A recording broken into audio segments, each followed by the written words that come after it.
Ézéchiel, chapitre 14. Quelques-uns des anciens d'Israël vinrent auprès de moi et s'assirent devant moi. Et la parole de l'Éternel me fut adressée en ces mots. Fils de l'homme, ces gens-là portent leurs idoles dans leur cœur, et ils attachent les regards sur ce qui les a fait tomber dans l'iniquité. Me laisserai-je consulter par eux? C'est pourquoi parle-leur, et dis-leur, ainsi parle le Seigneur, l'Éternel. Tout homme de la maison d'Israël qui porte ses idoles dans son cœur, et qui attache les regards sur ce qu'il a fait tomber dans son iniquité, s'il vient s'adresser au prophète, moi, l'Éternel, je lui répondrai, malgré la multitude de ses idoles, afin de saisir dans leur propre cœur ceux de la maison d'Israël qui se sont éloignés de moi avec toutes leurs idoles. C'est pourquoi dis à la maison d'Israël, ainsi parle le Seigneur, l'Éternel.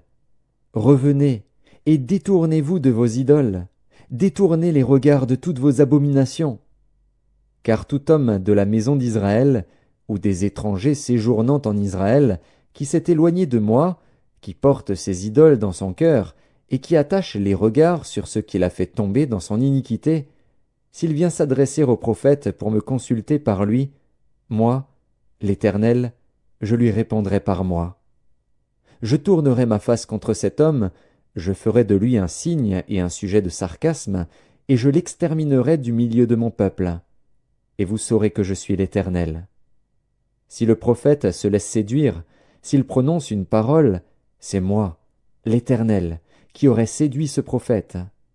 J'étendrai ma main contre lui, et je le détruirai du milieu de mon peuple d'Israël. Ils porteront ainsi la peine de leur iniquité. La peine du prophète sera comme la peine de celui qui consulte, afin que la maison d'Israël ne s'égare plus loin de moi, et qu'elle ne se souille plus par toutes ses transgressions.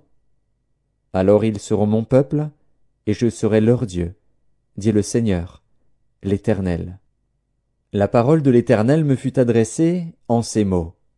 Fils de l'homme, lorsqu'un pays pécherait contre moi en se livrant à l'infidélité, et que j'étendrais ma main sur lui, si je brisais pour lui le bâton du pain, si je lui envoyais la famine, si j'en exterminais les hommes et les bêtes, et qu'il y eût au milieu de lui ces trois hommes, Noé, Daniel et Job, ils sauveraient leur âme par leur justice, dit le Seigneur, l'Éternel. Si je faisais parcourir le pays par des bêtes féroces qui le dépeupleraient, s'il devenait un désert où personne ne passerait à cause de ces bêtes, et qu'il y eût au milieu de lui ces trois hommes, je suis vivant, dit le Seigneur, l'Éternel, il ne sauverait ni fils ni fille, eux seuls seraient sauvés, et le pays deviendrait un désert.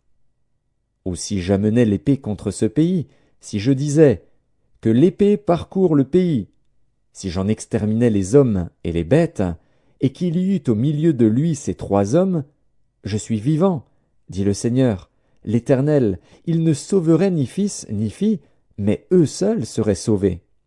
Ou si j'envoyais la peste dans ce pays, si je répandais contre lui ma fureur par la mortalité, pour en exterminer les hommes et les bêtes, et qu'il y eût au milieu de lui Noé, Daniel et Job, je suis vivant, dit le Seigneur, l'Éternel, il ne sauverait ni fils ni fille, mais il sauverait leur âme par leur justice. Oui, ainsi parle le Seigneur, l'Éternel.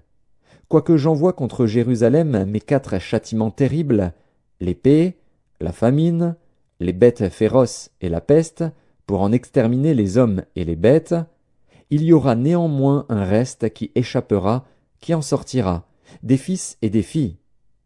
Voici, ils arriveront auprès de vous. Vous verrez leur conduite et leurs actions, et vous vous consolerez du malheur que je fais venir sur Jérusalem, de tout ce que je fais venir sur elle. Ils vous consoleront, quand vous verrez leur conduite et leurs actions, et vous reconnaîtrez que ce n'est pas sans raison que je fais tout ce que je lui fais, dit le Seigneur, l'Éternel.